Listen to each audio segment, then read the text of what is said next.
Vivek Ramaswamy. People are now coming out and saying he's a deep state shield or something like that. He's a big former spokesperson or something like that. Let me just say this real quick. Could it be possible that Vivek is a plant? Yes.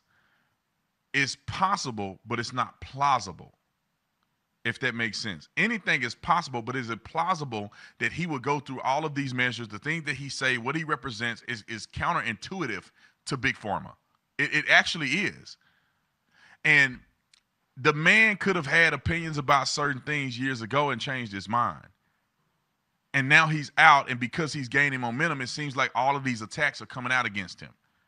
Now, he could be wrong. Somebody call in and verify if you think that Ramaswamy is a deep state person or somehow he's been put up by the left. He had an explanation about the George Soros-funded scholarship in 2010 when he was in his 20s. And it wasn't even George Soros. It was his brother. I think it's John Soros or Paul Soros. Maybe it's Paul Soros. It had nothing to do with George Soros. But because people cannot just go with the flow and like use deductive reasoning and use context clues to make a true assessment of a person who's running for office, they just come out with these radical conspiracy theories. Now, they could be true. I admit that. I don't know. But from what I've seen, I interviewed Vivek, and I don't think any of these claims are accurate or true. I think the guy is just like anybody else. He had a period of time in his life where he was probably a liberal and believed in leftist stuff. If somebody went and looked up video of me and recorded everything that I said and found a video of what I used to think about Barack Obama, y'all be saying I'm in deep state. Brandon Tatum is a conservative plant. It's like, no, I used to really think in my ignorance that Barack Obama was a good president. And let me just say this. I hope that the Republican Party can see this. As a first-time voter in 2012, I voted for Barack Obama. I didn't vote the first year because I was like, I'm not voting for the man just because he's black. I ain't paying no attention to politics. I'm happy that he's a black president, but I in good conscience, I'll be just voting for him just because he's black. And at the time, I was saved. So I wasn't in any form or fashion. No, well, that was before I got saved. Yeah, that was before I got saved. Because I got saved in 2008. He became president in 2008, 2009. But I was under the impression that I wasn't going to do that just because he's black. But the second time around, I'm just going to give you some insight on how people who are not really into politics, which is most Americans, how they may consider voting. So I looked at it and I said, you know what? Barack Obama was the president before, right? He's running for re-election. Of course, I believe some of the things that he said, right? Because I don't have any real reason to doubt the government to a certain degree at the time. And also, I don't know the difference between Republican and a Democrat. I don't know if they're lying. I haven't been privy to it. So I'm just looking at it impartially saying the guy said he needs some more time to finish what he's doing. So whatever mistakes he's been making, if he had a little more time, he probably would be able to accomplish these things. Now, let me go watch the debates. I watched him debate Mitt Romney, and Mitt Romney is a dead weight. Republicans struggle to resonate with the average person, to resonate with, like a younger audience, to resonate with charisma. Barack Obama had charisma. Barack Obama was incredibly, I could say, well-spoken.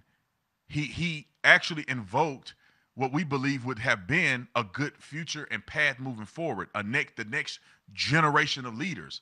Now, of course, we were all wrong, or at least maybe he turned wrong, because in his campaign, he was speaking very differently than how he actually applied his presidency and the policies. Now, some people, like my wife, said she knew it all along, but I wasn't really deep into politics. But just at face value, when you have people that are debating, how do you think you're going to get the black audience? How do you think you're going to get young millennials and Gen Z and all of these other people? When there's a debate, low information voters are going to go off of things like charisma or how you make them feel or how genuine that you're coming across. These are the things that are going to be evaluated by low information voters, which I was one of those people. So just saying all this to say that Vivek Ramaswamy can gain traction like Obama. And one of the reasons is because he's incredibly intelligent and he's fearless. He's the only person in the entire race that I think is actually fearless like Donald Trump. Ron DeSantis took a poo on the election debate or the presidential debate. He took a poo. If y'all remember, they said, who's against sending money to Ukraine or something? Vivek Ramaswamy almost dislocated his shoulder. He put his hand up so quick and fast and held it there. Literally. This could not be that question, but I remember seeing it vividly. I don't remember what question it was. That could be the question, could not be the question. I think you guys, if you watched it, you remember, you know the question. DeSantis literally looked around at everybody and then raised his hand like to his breast, like to his chest area, like barely giving a hand raise. And I'm like, bro, you ain't got it, man. You ain't got it. I love you, but you look real bad right now. You're not bold enough to stand up against the deep state. You're not bold enough to stand up against. And as a president, I think Ron DeSantis is going to be that way as a president. Now, as a governor, you good, brother. You're not bought and paid for. There ain't no real big money in governorship in comparison to the president of the United States of America. So, with that being said, Vivek Ramaswamy is gaining traction. And I think he's going to emerge as a clear number 2 against Donald Trump. Now, I wish that Larry Elder would have been in the debate because I think Larry Elder would have emerged number 2, number 3 in that mix.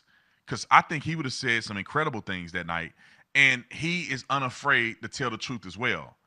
These other people have been politicians so long that they feel like they have to be politically correct or say a talking point. Nikki Haley lost me, even though I thought she competed at third or fourth place. But Nikki Haley lost me when she go, that's why you ask a woman to do a job or something stupid she said. I'm like, really, Nikki? You really got to try to pull the gender card? The gender card will make people not want to vote for you. I think generally speaking, the country do not want a woman to run the country. If you ask the average voter, and this is just not Brandon Tatum and his misogyny or whatever people would say, I'm just keeping it real. Go ask people who they want to be a leader, a man or a woman, to lead the country. And I'm not talking about these blue-head, ball on the side feminists with nose rings in their nose and vote for Bernie Sanders every year. I'm talking about people who are the average population. We know that men are better fit to lead in a position like president.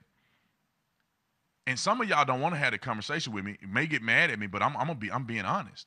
You know, a woman in her 50s, I mean, you know, is she at her highest operation point? Well, when you start having heat flashes and going through menopause, I don't think you're at your best. That's all I'm saying.